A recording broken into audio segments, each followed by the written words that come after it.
Welcome to the Detroit Auto Show 2018, and this is our roundup of all the good, the bad and the ugly that we haven't featured in individual films.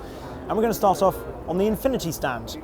They've got two concepts here, but this is the one that's got me really excited. It's possibly my favourite thing at the entire show. It's called the Prototype 9, and as you can see, it's inspired by a sort of probably 1930s racer, and it was a proper sort of skunkworks project. Apparently, it wasn't sort of them trying to sort of instill history into Infiniti or anything like that. It was just something that they were doodling away, and they thought, oh, we could do bits and bobs with that. So it's electric. The bonnet is hydroformed aluminium, but the rest of it is hand beaten, and it's got electric motors underneath it and batteries, and it does actually work as well. Anyway, let's go and have a look at other stuff, and we'll come back here later and have a look at the other concept on the stand. To BMW.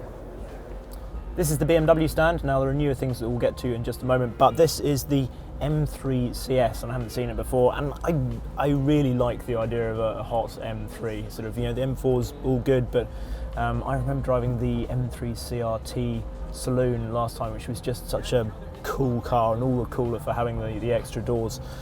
This, we know it's more expensive obviously than a competition pack, but you get lots of Alcantara and the trick suspension, 0-60 in 3.7 seconds, a little bit more power. The other thing, lime rock grey, looks like they're taking it to Audi with their Nardo grey. I like that, bit of subtle sort of competition in there. So the X2 over here is the big reveal for BMW, and it's above the X1, but is actually smaller and slightly less practical. If you haven't kept up to date with the naming strategy here, then the X odd number models are slightly more practical than the X even number model. So the X6 obviously is a coupe version of the X5, X4, etc. So anyway, X2 seems to have been very well received. People think it looks more like a hatchback really than a small SUV. Boot is slightly smaller than the X1, and yeah, it gets a turbocharged four-cylinder engine, 228 brake horsepower, standard four-wheel drive or X-drive. If that's your cup of tea, then great. Can't say it particularly sort of makes me fizz with excitement. Anyway, over here we've got a new i8.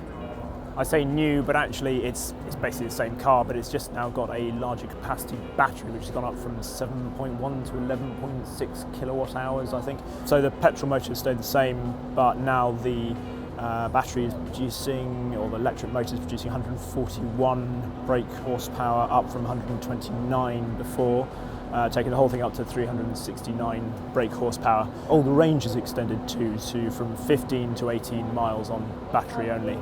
There's a new badge here. It says coupe, and there's a reason for that, because now there's a Roadster. It's just over there. And here it is, the Roadster, resplendent in this e-copper colour.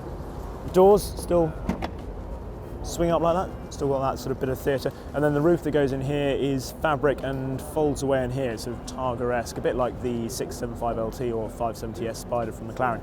And I really like these buttresses. Obviously they've got rid of the vestigial rear seats that you have in the coupe.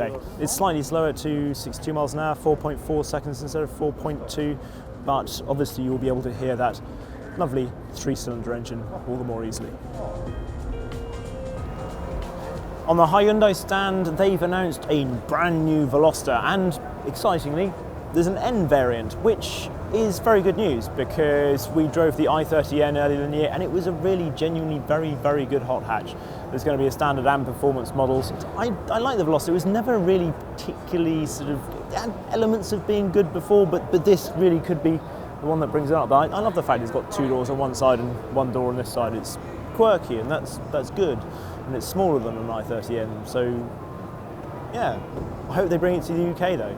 There's another Veloster on the stand, which looks even crazier than this. Look at that. This is obviously how I would choose to have most of my cars at home, looking like a Hot Wheels car. It's for the movie Ant-Man and the Wasp, apparently. Quite laughably, it's actually an automatic, so there we go. Hasn't been terribly well done, if I'm honest. On the Kia stand, what caught my eye is, well, they've got the Forte over there, which is all new, but the Stinger with various added performance sort of Phillips, I suppose. There's a tuner one over there, but this one's got all sorts of little add-ons, little aero add-ons, and they've sort of been bolted on, which reminds me slightly of sort of the way they sort of riveted arches on in the past. It's a bit utilitarian, but actually quite cool, I think. Behind me is the Corvette ZR1, which looks frankly monstrous. 4 exhaust pipes, standard, 755 brake horsepower and 715 pounds-foot of torque from its supercharged V8. That wing as well, it's enormous. The old ZR1 was a handful on European roads. This one might not be. It probably will be though. Ford's main news here is the Bullet Mustang, which you can check out our separate video on that. But also, it's the Edge ST. The Edge being a small SUV, and the ST being obviously sort of between normal and RS on the performance line. I really like the Fiesta ST. In fact, I love it. It's just a brilliant car. So this, it might be an SUV I could get really excited about. It's got a 335 brake horsepower, 2.7 litre EcoBoost V6 under the bonnet. Sadly though, it's not coming to the UK. Don't know why. I thought they were doing global cars these days. The Americans get the Focus RS, we don't get this. Annoying, sad. So also on the Ford stand, they've got, you can build your own little Lego person. So you've got the legs here, you come round, you get the body, this, plug that in there, and you get to choose your face and your head here. What should we go for? I've got a beard. I'm going to go for smiles, I think. Smiles! Let's put it in here. Next to the old Ford GT, I think. There we are. You can have a look at our main G-Wagon video by clicking on a link somewhere or just looking for it on the Carfection page. But I do like this, which is in fact an old G-Wagon. Not that you really tell. It just looks fun being muddy amongst all the glitz and glamour. Anyway, there's other stuff on the Mercedes stand, so we'll go over there with the new 53 AMG models. Here we are then in the AMG CLS 53. There are going to be no 63 models for the CLS and the E-Class Coupe and Cabriolet. Instead we get these 53 models, and what that means is that underneath the bonnet is an inline straight 6 3 litres. But the clever bit is that it's now got a 48-volt hybrid system. The motor sits between the engine and the 9-speed gearbox, and it removes the need for a starter and alternator. So you can take all the belt-driven stuff off the front of the engine, making it smaller. It also adds an extra 21 brake horsepower and 184 pounds-foot of torque, so it acts as, well, a performance booster as well. It should be quite an interesting thing to drive, I think. It's obviously a shame not getting the 63 versions, but equally, it's interesting to see how hybrid technology is going to boost performance. So I couldn't walk past the Paris-Dakar Mercedes G-Wagon, which is very cool, apparently won its class, with a certain Jackie X at the wheel, and he signed it here. And what I like about this signature is he's actually put a little smiley monster face in the loop of the J. Fun man, Jackie X. There's not an awful lot on the Audi stand, but they have wheeled out the new A7. And whilst the look is, well, you'd probably pass one in the street without realising it was the new car, but the interior is a very nice place to be. So they've got these 2 screens here, and this is all sort of haptic, in fact, which is quite interesting. New sort of look steering wheel as well, with these bigger gaps down here. So yes, a nice place to be in the new A7. Somebody's left the massage seats on as well, which is quite nice. I'll just sit here for a while. Because obviously we need another SUV concept. This is the Nissan X-Motion, not X-Motion, despite the way it's spelt. And there's not really a lot to say about this either. It's showing the design language of Nissan going forwards. There's 6 seats in 3 rows. The interior looks quite nice. It's got a long sort of dash with a screen in it. And there's a roof box. Not a very useful looking roof box, but a roof box. It's got carbon fibre everywhere, a carbon fibre grille, carbon fibre arches. Probably not very practical. It's quite good. Probably looks better than the Limitless concept. It's got autonomous technology in there. They won't actually say was autonomous technology, but some sort of autonomous technology.